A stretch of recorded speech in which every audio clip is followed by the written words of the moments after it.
Village Council somni pakhat na voin ni som pahnih February sang ni somni panga nilai ni hian rampuma ni ani a hemi rual hian khokon po Village Council in thanna nei mek ani a tukin jing dar sari atangkhan vote thlak tan ni a helai hmuna hian MPF local forum khokon te duty a ani hian serial number ten lo pe chuaka chutiang chon he tang hian vote thlak na hmun tur pana vote hi primary school a vote thlak ani a chita chuan vote thlak tur ten serial number kengin booth pana vote thlak hi jingdar sari tangkhan nei ani a vote hi engemaw zat tla to a se tuna chuan ala tla tam lutuk lova ei candidate te le agent te pon tang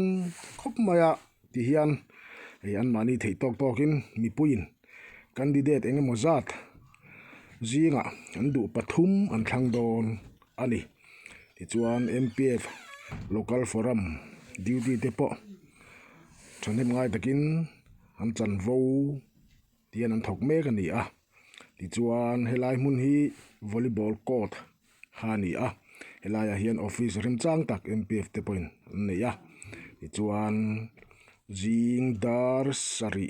atanga vote thlak ni in cho hmalama cho ei jing choi ma hi chuan vote hi atla tam lutuk lova ti chuan dar kual chan ve a khan election lama phurtu an officer ten cho an ei phota chumi zo chuan dar som vel atangkhan vote thlak tan le ani a hei chei khama hi chuan vote thlak tur hi an lo kal khom ve deuh hlek to a pung ve hret hreta chawhma hun pola lal lova tuna hian nakin dar som pahnih nulama phei chuan a thlak lo langsar zual te chuan an on thlak zungzung tura ngai la vote la hi kanan hriat thei china chuan tun china hian engzat chiang eti chiang takin kan hrelo na a kanan hriat dana chuan vote hi za le somnga chuang zet atla tonin kan hria a mun thuma thena mun khat atla velang chawani tin chu ti rualin electoral roll VC roll a vote thlak lo tur hmun danga pasal nei to emo thito emo pem to emo te anom nual maya vote hi avai chuan tla don lo ti kha chiang sa a chuwang chuan vote zaruk chuang kheta hian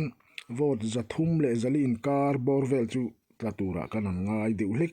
ani chuan RO te le presiding officer te election chungchanga duty officer poimo tak tak ten tuna hian in thanna hmun buta hian an hna han thok mol mol reng boka khokon khuwa hi kan hria tangin in za somnga le zan in kar borvel kan ni a mi hring hi kan tam lutuk lova vote nei hi avai hian kan soita kan khan zaruk chuang hreta ma se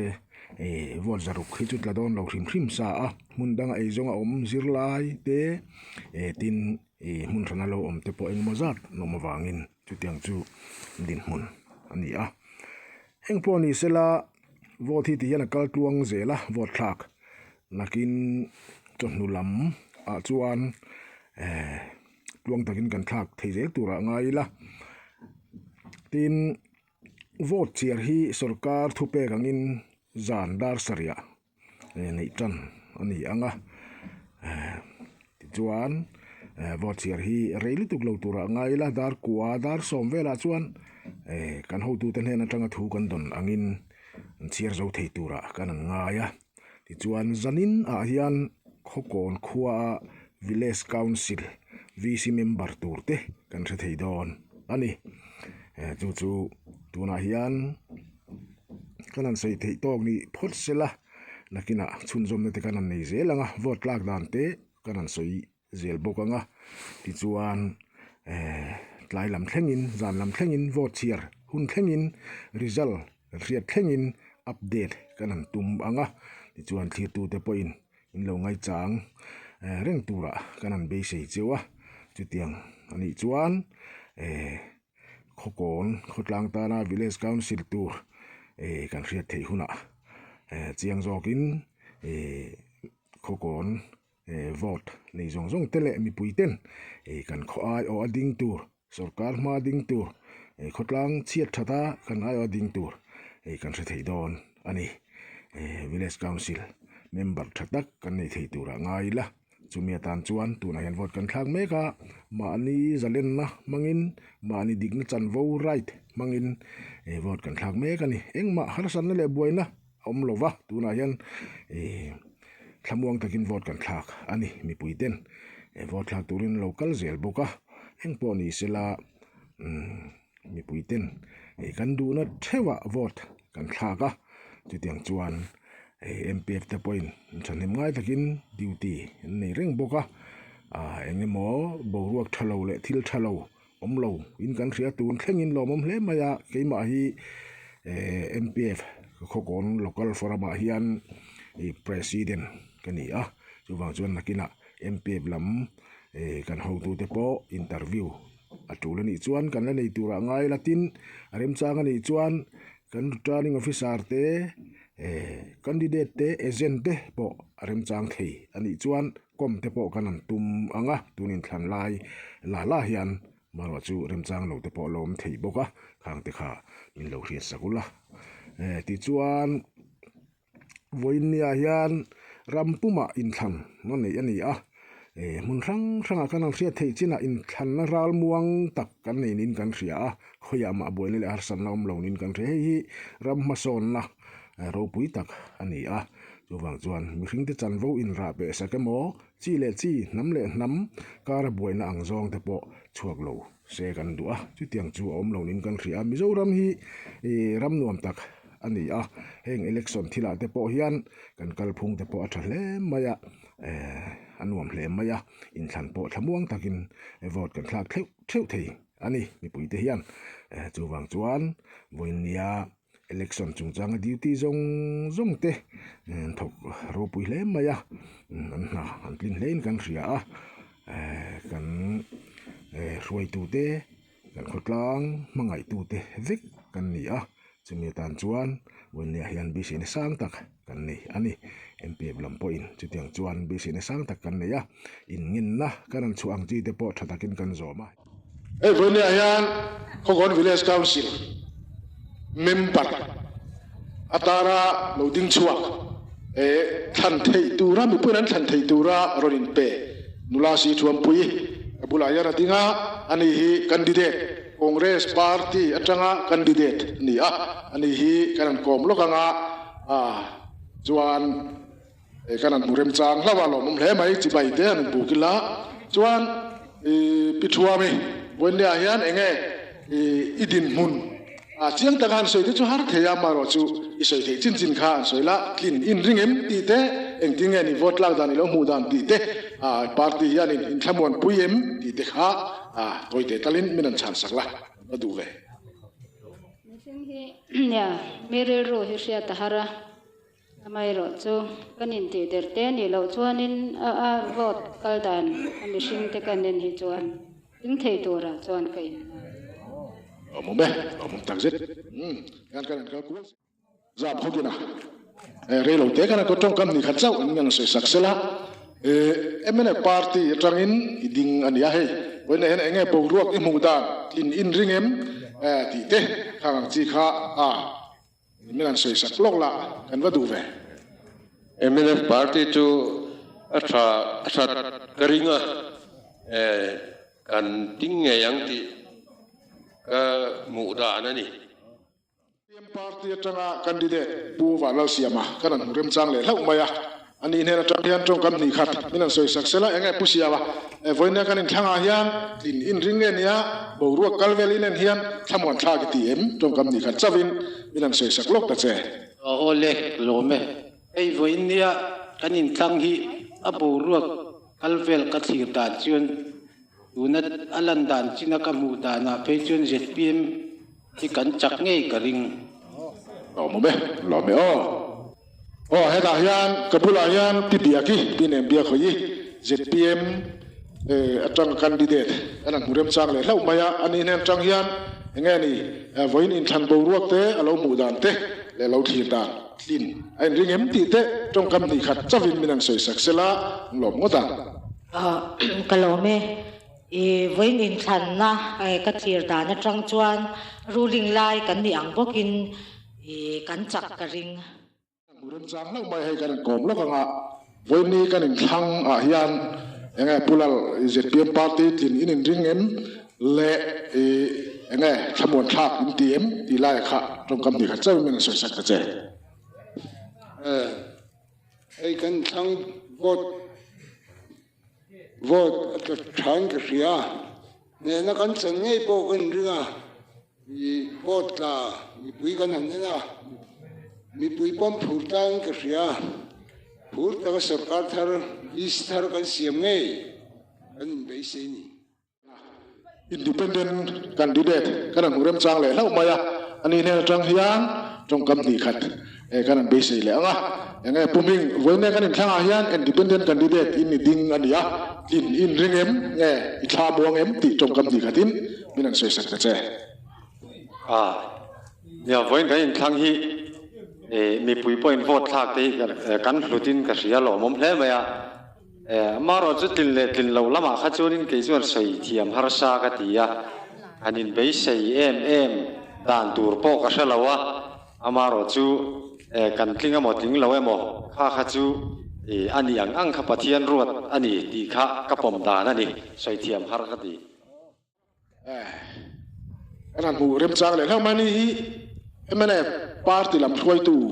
ora telnin kan ria nge puram voin kan in thang hi ilo mu dan emane party chakin in ring em nge candidate te andin mun ne riat dan I mu dan atong kam ni khatin mina soi sak che kalome ei hon thatak mai min pia lom thu kan soi ni sela ei voin ni hian kan in tlan da ni abo ruak hriat thiam har ang reng khop maya ni da kan in tlan da nen pon in angin ka selwa kan khomel le kan chiziate adang lam riau maya a khoi lam poi chapo thei kanom lovin ka sia awan ni chuanom ngei tura kangaya nakina vote te kan han thak zoa result a te chiang tura ngai lam ma se bi mani lama po hian bi si na sang tak chakna nei thi turin kanin bi sia pathian thu ni sela ni puile party mi te de khotlang NG ti mai neutral te zara chon lo thlin na kan chan ngei chu ka bi si ni ti buai lo nge voin village council kan in thang a hian engani ZPM lam party aiwa minan chan sak tura kan be se ya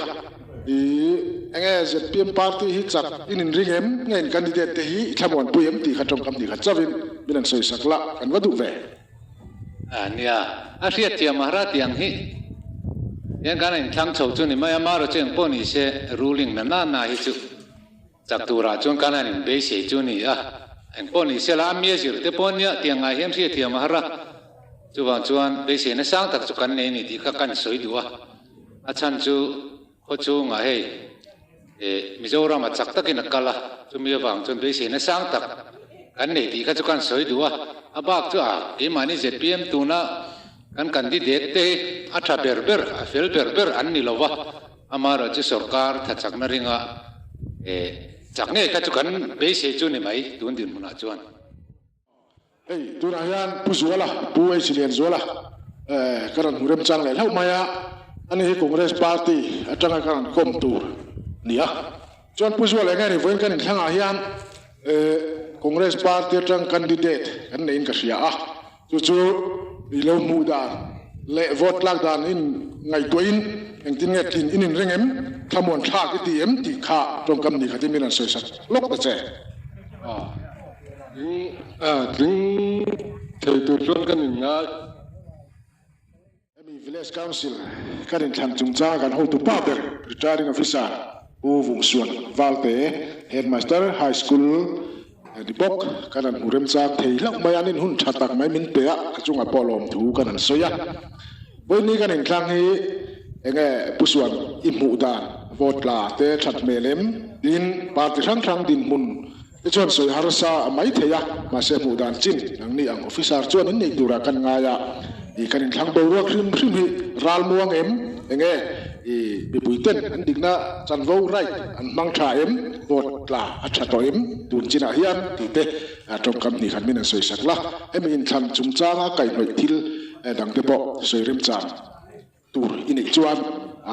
hang te po kha min an soi sakla mi puiten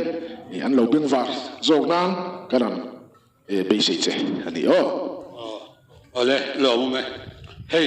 in than hi chuang khop ma ya da jing da seri tang khan vote la kan chana da som pani china hian zanbi vela tla to a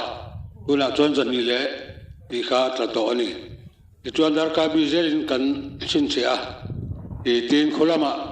satwalama te ngo parama te po kan pol jenga hei vote pot tha tura satura kan ngai ma ro chu voter turnout thi voter omlo kan khwa an om nual wang khan hetiang zat vel zathum som nga tang zali vel atla chuan thata ka kan ngai chu kan rin dan ani ma ya tin hei ipuipo engma boina te omlo in tian fel takin in than na kha kalani alo mom khomaya tin party ho din mun khachu sia thiam har khomaya nge result so ma khachu soi thiam har party hi an chakang ti mo khang khachu soi ngai na omlo kan mi puipon kan seveka ti chuan tun adar som pani le min som li ani toa dar ni le ti vela chuan kan zo mai chuan karing hei mi pui voter turnout en khan no kha ka in thana ralmo ta le peaceful tak kan ni ti kha ani a chu ba chuan lo mo me mani mi pui te po khan thu kan oya dan kan zom tha ani hi kan lo kalom yo ali chuan hei thil pa chok kan zon le lokanga hian in than kan zowanga vote thak kan zowanga an thak zo huna darli mulama vote chiar ali tura kan nga ya chon vote chiar hi engtin nge daring za ta tan tur nge niang result puante zanina hian buang man tura kan be se ya chu vote chiar tan tur hi mi puan lo riat zaw theinan min mai theian sil se ye hei vote thak te darlia atopanga darlia buthi kharali dona ti chuan daruk la chan bia chuan PED and their person on election duty vote la omangang kha daruk la chan bia kanena nga chu kan chin fel nuwa idar seria cha vote kha nge booth kha kanong dona ni ti chuan vote chia kha kan chana nga kan chia zo ma zong kha chu kan share ngaranga tin vote share hi round 1 round 2 round 3 4 5 thenge mote ni tura kan nga ya ti chuan round 10 kan share zo hian candidate vote muja kha kan tuang zel don ani chu public PA system mangin aurin na mangin kan tuang nga chu ba ka kami vote hey election a hian general mi pania reserve hi me chania kami po in kalthela round kalthela cherzel tulani ti chuan mi poite hian eta volleyball court ate kan pung khomanga kan nga thanga aurin na mangin round tin kan cherzo hian kan pual zelang khatia kan cherzo huna chuan result kan puanga certificate kan lana nga pek tur zong kan pek felbe kanga kan PRO chuan saitwala azana zanin police tene anjuk data donani ti chuan zanina chuan kan VC result hi reilu tuklo chuan semantura kanin ngai ni chu kan lo mo be beng wat lak he mai pusua kan lo be unta tak min be hian voni village council election hian party rang ho tu te le candidate te tian kan ko ba party side peak ni kan ni lova ke ni so MPF lam kan nia tu wang chuan party sang throi tu tele candidate ten kan som na ngai poimo a poinia minan ti lo jin sakhi kan lom ema an chunga lom thu kan so tina big takin an returning officer pusuan chunga po lom thu kan so ya vote thak zong te chunga po poinia hian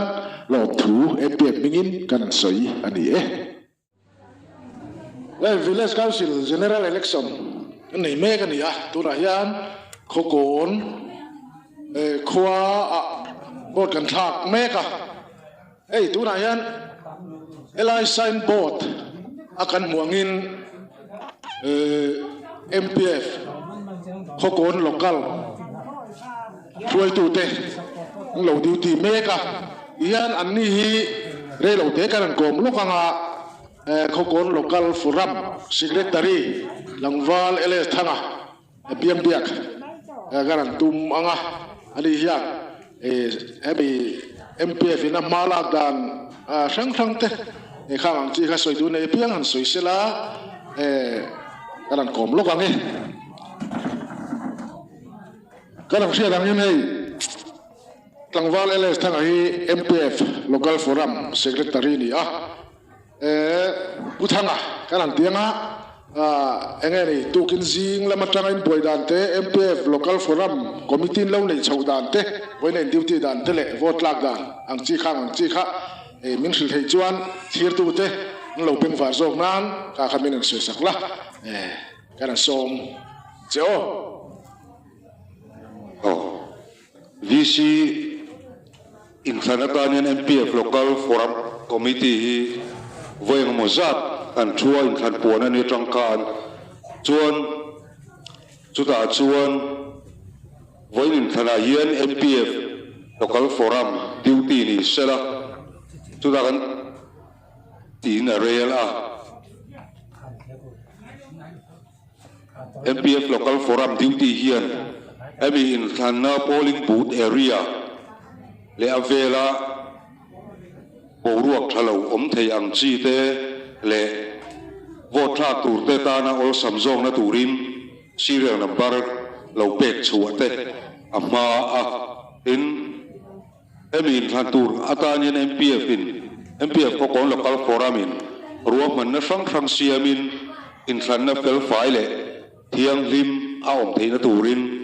aruam mana intina lekha te siamin au sen chu ani chum te po chu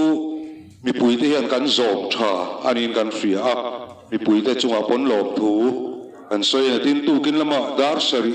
atanga po thak tran ani tumi atang chuan kan an thu chho tana dun thleng hian helai atanga kan hriat dan vote thak tur serial number ron la hi zati le somthum an chuang to ani tin khokona hian vote nei zong hi zaruk le somnga le pariat kan omatu na hian mi pa zathum somthum le pandi le mei chia zathum somthi le paru anom mek ani lo mum le mai ni chuan vote zaruk somnga chuang khet kan oma tuna hian vote zani somnga borvel vote nei serial number pek chua to ni ma se internet mona hian an la tam deuh lek wang nan lai ngak ri nin kan ria eng poni sela vote hi eng zat nge tla thei tura rin dan te kan nei zathum borvel chutla thei tura chon kanan ring ani helama tang chuan in vote nei mun sana ron ho chuak lo kan tam bok a chu wang chuan vote nei zong kha chutla lo tura kan ngaya zathum vela tla tura kan ngai bom le mai ti hian hei MPF throi tu te le committee member te ti hian Presbyterian ko thana tangte Evangelical Baptist Convention ko thana tangte YMA MOP MHP tangten MPF in ruat ani an thok thale maya MPF yan chanem ngai takin in than na thiang lim le fel fai thei nan man la e kan ziak tu kan secretary se ta kan khan chung ko tina ngen na te siam ania ko than a te po puan ani in khoma te chi dang chuan tuna yan mi puiten kan zom thale in kan ria MPF point lom thu kan soi tang mek mek ani ti chuan ei cho hi in ei to em enge duty ngor le maya alo mama choi hi mun khata siam nge enge inin chok nge tin thing pui lam te niang na rem choi mun khata kan siam lo ba ma ni in lama choi turin kan honga kan in thena eng khang thing pui ro chu helai muna kai ma ni kan in lum chop ani lo mo me ani chuan candidate tele agent e chu ti taka komna rem chang MPF kan la nei long nin kan ria khan te kha chu le lama chu na poilo wa ngai tai la ti chuan eng tin nge ni hela ya hiam duty dan tur te vote share hun theng vote share zo thenga an duty tenga yem khang lai kha MPF roi tu ten eng tin nge ngai danin nei ruam man na ni siam te kha minang sil le lok ta che vote share lama kha chon duty to lo tura kan in nga ya ruam man na kan siam to lo wa chuan vote share zo atlinga te MPF yan kan ruam man na chuan thlan thara te kha kom na hun nei ni se ti chuan committee chuan ruam man na siam ani ani chuan MPF yan khoya tang man sum le pai han don na tur khan nei mai lova eng tin nge ni hei in han en kolna ang chi thing pui sen so te le khang ang chi kha chuan stationary rang han le na tur le khan pin na tur te etiang MPF duty di anan orve bet anan orteng te eng tin nge nei the eng tin nge sum le pai inan nei thei dan te kha chiang zokin minan soi sakla sum le pai hier sanina nei lowa afrana in lo mo ka tiang ka om lo ma ro chu in than do na hian constituent member ai ko than te le NGO atang ten budget an siama chung chu kan sum nei da ui ber chu ani lo mo me ani chuan budget kan an siam ta ko than tang te NGO atang te ti tem chuan budget kan an siam sak ang hi alo lu thai an budget siam ang hi alu tha tlang puya an ngai poimo tlang lom om po kan tia kan lom le ni suai tu te po lo mo me MPF in budget ti hian an siam ve tam lo te chuan hian ko than atang te NGO por thang atang te ti tang chuan budget thatakin lo lu ta MPF suai tu te po lom le ani ti kha kanan soi thei chin ni phot sela ti chuan kanan kalkual zelanga rem chan dan angin rem chang ni chuan in than ti tu kan ho tu lamte nemo party lam throi tu tan nemo candidate an nemo agent an nemo kan mu rem chan piang kha rem chang kan mu ni chuan kan la kom le tu ra ngai la thang